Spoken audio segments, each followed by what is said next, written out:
நான் வந்து பிஇ படிக்கும்போது தேர்ட் இயர் படிக்கும்போது ஆர்மி கிளியர் பண்ணிட்டேன். ஓகே, ஸோ அந்த என்ட்ரி இப்போ வந்து ஃபைனல் இயரில் இருக்குது.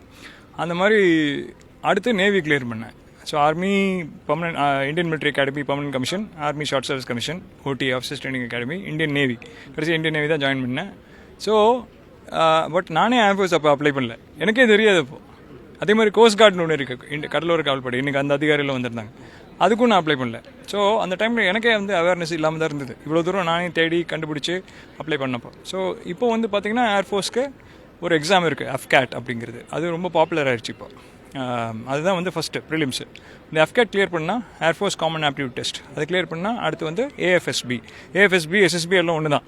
அது வந்து ஏர்ஃபோர்ஸ் செலெக்ஷன் போர்டுன்னு சொல்லுவாங்க. மற்ற ஆர்மி நேவிக்கு வந்து எஸ்எஸ்பி, சர்வீசஸ் செலெக்ஷன் போர்டுன்னு சொல்லுவாங்க. ஸோ இந்த ஏஎஃப்எஸ்பி கிளியர் பண்ணால் போதும். அதுக்கப்புறம் மெடிக்கல்.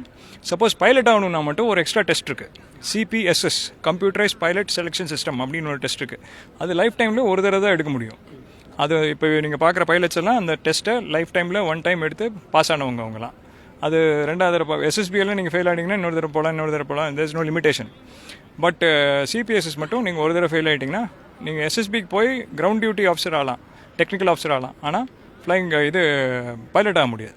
12th படிக்கிற ஒருத்தர் இப்போ டிஃபென்ஸ் உள்ள வரணும்னா நேஷ்னல் டிஃபென்ஸ் அகாடமி, அது ஒன்று தான் சாய்ஸு. அதில் வந்து அவங்களோட ரேங்கிங் பொறுத்து அதான் என்டிஏ எக்ஸாம் கிளியர் பண்ணணும், அதுக்கப்புறம் எஸ்எஸ்பி கிளியர் பண்ணணும். எஸ்எஸ்பியில் டாப் ரேங்கிங் வந்தாங்கன்னா அவங்க ஃபைட்டர் பைலட் ஆகிடலாம். ஸோ அது ஒன்று ஆப்ஷன் இருக்குது. நேவி அண்ட் ஆர்மி போகணும் அப்படின்னா டிஇஎஸ்னு அடிஷ்னலாக இன்னொரு ஆப்பர்ச்சுனிட்டி இருக்குது. அதாவது என்டிஏ மூலமாகவும் போகலாம் ஆர்மி நேவி ஆர் ஏர்ஃபோர்ஸ் போகலாம். இல்லை எனக்கு ஆர்மி இல்லை நேவி மட்டும்தான் வேணும் அப்படின்னா டிஇஎஸ்னு ஒரு ஆப்ஷன் இருக்குது, டெக்னிக்கல் என்ட்ரி ஸ்கீம் அப்படின்னு ஒரு ஆப்ஷன் இருக்குது. இந்த ஏர் ஷோ அப்புறமா தமிழ்நாட்டில் இருந்து டிஃபென்ஸ் போகிறவங்களோட எண்ணிக்கை அதிகமாக இருக்கும்னு நம்புறீங்க. நீங்கள் நிறைய டிஃபென்ஸ் பற்றி நிறைய பேர் கிரியேட் பண்ணுறீங்க.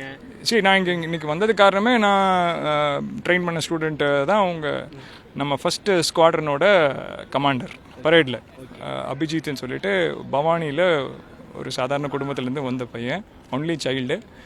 என் கூட 2015 இதே சென்னையில் ரெஸ்கியூ ஆப்ரேஷனில் இருந்திருக்காரு. கிட்டத்தட்ட 600 பேரை காப்பாற்றினதில் அவருக்கும் ஒரு பெரிய பங்கு இருக்குது. ஸோ தமிழ்நாட்டில் பிறந்து தமிழ் மக்களை காப்பாற்றின ஒரு பையன் தான் இன்றைக்கி ஃபஸ்ட்டு ஸ்குவாட்ரனோட கமாண்டராகவும் வந்தார் பரேடில். இது பெரிய ஒரு பெருமை. அந்த பெருமைக்காக தான் நான் இங்கே என்னை அழைச்சிருந்தார், நான் இங்கே வந்திருக்கேன். ஸோ நீங்கள் பைலட்டாக மட்டும்தான் ஆகணுன்ட்டு இல்லை, அவர் மிசைல்ஸில் இருக்கார், அப்படியும் ஆகலாம். மிசைல் சிஸ்டம்ஸில் ஆகலாம், அவர் டெக்னிக்கலில் இருக்கார். அது இல்லாமல் நீங்கள் வந்து ground duty officer, logistics officer, அந்த மாதிரி அக்கௌண்ட்ஸ் ஆஃபீஸராக கூட ஆகலாம். மெரினால பார்த்ததுக்கும் இங்கேக்கும் என்ன டிஃப்ரென்ஸ்னால், இது இன்னும் ரொம்ப க்ளோஸராக நாங்கள் பார்த்தோம். அதோட அந்த நுணுக்கமான ஒரு ஃபீச்சர்ஸ்லாம் பார்க்க முடிஞ்சது. நல்ல ஸ்பீடாக போனது, அந்த சவுண்ட் எஃபெக்ட்டு, அப்புறம் தேஜஸ், சூரிய கிரகன், இதெல்லாம் பார்க்கும்போது ரொம்ப நல்லா இருந்தது, ரொம்ப எக்ஸைட்மெண்ட்டாக இருந்தது. ஆர்மியில் ஒர்க் பண்ணுற ஹஸ்பண்ட் எவ்வளோ சாக்ரிஃபைஸ் பண்ண வேண்டிய தேவை இருக்கும்? அது ரொம்பவே பெரிய விஷயம். அதெல்லாம் அந்த சாக்ரிஃபைஸ்ன்றது ரொம்ப பெரிய விஷயம் எங்களுக்கு. எங்கள் ஃபேமிலியோடு நாங்கள் நாட்டுக்காக இதை அர்ப்பணிக்கிறோம். என் ஹஸ்பண்ட் ஒர்க் பண்ணுறதெல்லாம் வந்து எங்களுக்கு இன்னும் ரொம்ப ப்ரௌடாக இருக்குது. அதை பார்க்கும்போது அந்த ஃபீல்டில் என் ஹஸ்பண்ட் இருக்காங்கன்னு சொல்லும்போது இன்னும் கர்வமாக இருக்குது நாங்கள் அதை சொல்லிக்கிறதுக்கு. அதுதான்.